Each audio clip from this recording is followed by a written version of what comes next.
Your news for the state of Tennessee in about 10 minutes. Tennessee in 10 starts now.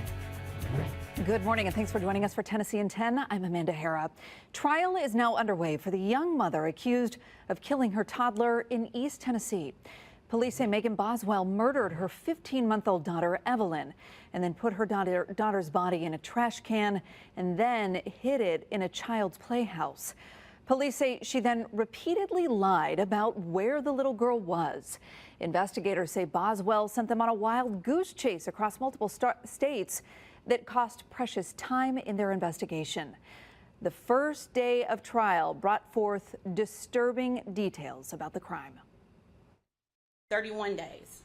Where's Evelyn? There's no Evelyn. People are really starting to get concerned, and Megan Boswell continues to concoct stories. Evelyn's remains were found on a family member's property a month after she was reported missing. The medical examiner said that she died from asphyxia. Boswell faces several charges, including murder, and if convicted, she could face life in prison without parole. That trial is slated to last several weeks. A 14-year-old girl is at the center of a search happening right now in Memphis. Police say she got into a strange car and then disappeared. Surveillance cameras captured Cecilia Lopez getting into a white Toyota Camry. Police say she was seen contacting someone on her phone right before getting picked up by that suspicious car.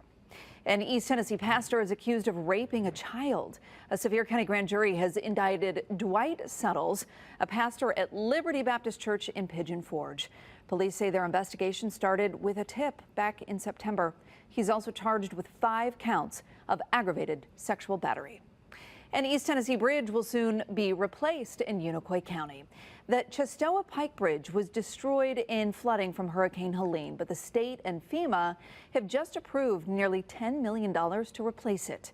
The bridge was built in 1991, and it had a sidewalk that was part of the Appalachian Trail. Right now, hikers have to make a 3.5-mile detour on roads to get around that. A newly proposed bill would create new standards for security glass at schools. Metro Nashville Public Schools started implementing the safety measure in some of its schools last spring after the Covenant School shooting. But this bill would require all schools in Tennessee to follow suit. There would be different levels of requirement depending on when the school was built. All new builds would have to go with the most protection. If passed, the changes would go into effect July 1st. A proposed bill would stop doctors from asking you about guns. Representative Ed Butler of Rickman is sponsoring the bill.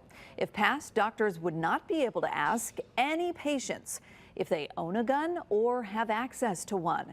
They also wouldn't be allowed to make decisions on care based on that information. Doctors who break the rule could be fined up to $1,000. This would not apply, though, to psychiatrists or psychologists.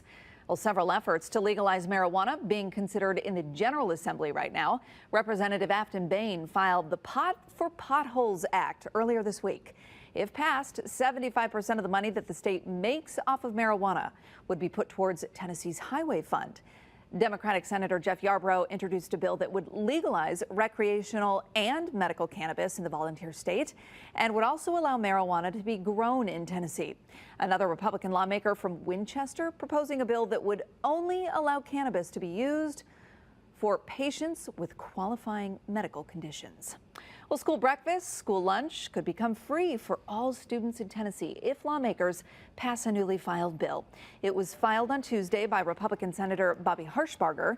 If passed, the state would be required to foot the bill so that those meals could be free for all students.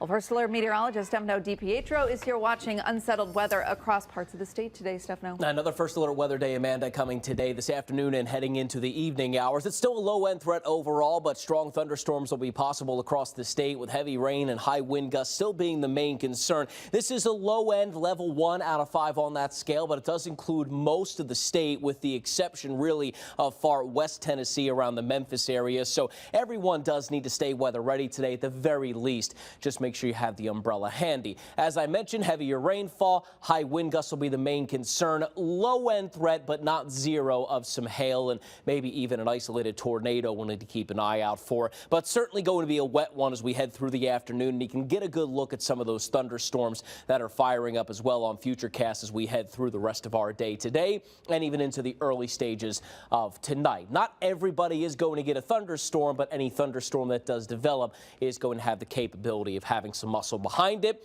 The bulk of this moisture should taper off late today, or late this evening, I should say, and overnight tonight. By tomorrow, I am expecting a couple of leftover rain showers, most of those very light. A lot of us will see a good amount of the day stay dry. It will be cooler, 40s in the morning, afternoons going to top off in the 50s. All right, Stefano, thanks for joining us for Tennessee in 10. We'll see you back here tomorrow morning with a look at the big stories from across the state. Have a great day. This is Tennessee in 10, streaming your news and weather across the state in about 10 minutes.